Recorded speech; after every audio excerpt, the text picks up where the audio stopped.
everyone, my name is Mary Austin-Keller and I'm a photographer and artist here on YouTube. Today I want to talk to you about how you can actually take flower portraits with not a lot of effort and setup. So let me walk you through what all you need. Really, you need a window. That's the most important thing besides obviously the flower.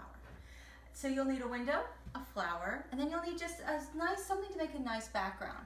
So this is actually a piece of nice paper that I got from an art store. You can use poster board from most any store, even grocery stores sell it. And then you'll want something a little thicker. So this is a foam board. You'll usually find that more in craft stores. And what that does is it gives you a little more substantial base to then clip this paper to that backboard. And you can see it's something just as fancy as a couple of bottles of coffee creamer, and that's all you need just to brace that so it'll stand straight up. These clips I actually got off Amazon. I love them because I work on a computer all day, my hands aren't that strong, and these don't require a lot of effort to actually open and close them. So I'll put the link down in the bottom in the description, and you can take a look at those if you need some. Any clips will work. It's probably best if you have paper that you care for that you not get too strong of a clip, but it doesn't really matter. You just need to really keep the paper attached to the back. What you'll want to do is you'll notice is I have this set up 90 degrees towards the window. So this window light that's coming in will hit this flower on the side. And that's what you want. It'll give you that nice contrast, that nice soft window light, give you some nice shadows, some nice highlights, and just give you some various interest. What you'll want to do too is just play around with what the best orientation of flower is to that light. And then you can play with that. Take a couple of exposures, see what you like, and that will get you the best picture. Now you'll also need a camera, and as far as, this is my favorite Fuji X-T1, love this camera.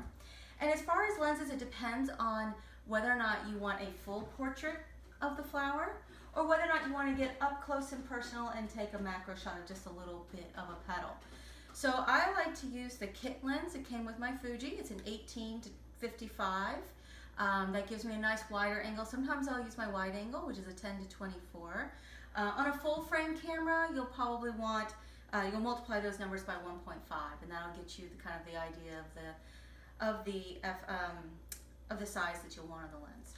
Now I also have a macro lens that actually has two extension tubes on this, and that's what I use for getting really up close and personal and getting those super small details. Lastly though, not everyone has a macro lens, and that's perfectly fine. Actually, I will also use sometimes when I can't get super close, I will use my zoom lens, and this is actually a 55 to 200.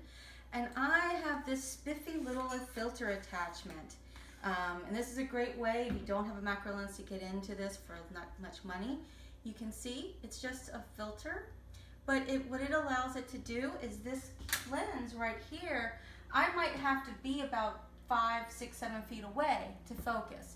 Put this little baby on it, and all you do is just screw it on just like you would a normal filter, and boom, now I can get to about here. And that's actually really amazing because when I'm out at 200, then zoomed out to 200, I can get to about here.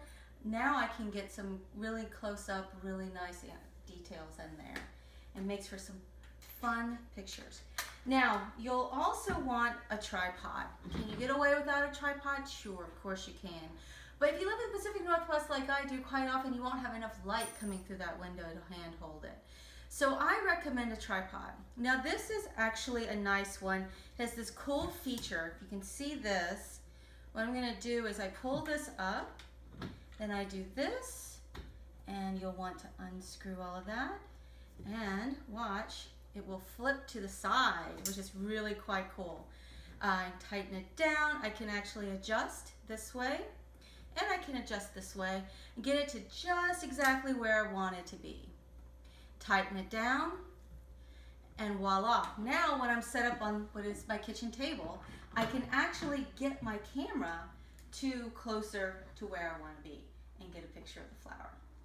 So, watch, I'll add some pictures of what this looks like at the end of the video.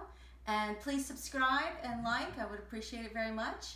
Have a great day, and thanks again for watching. I'm Mary Austin-Keller. Have a great day.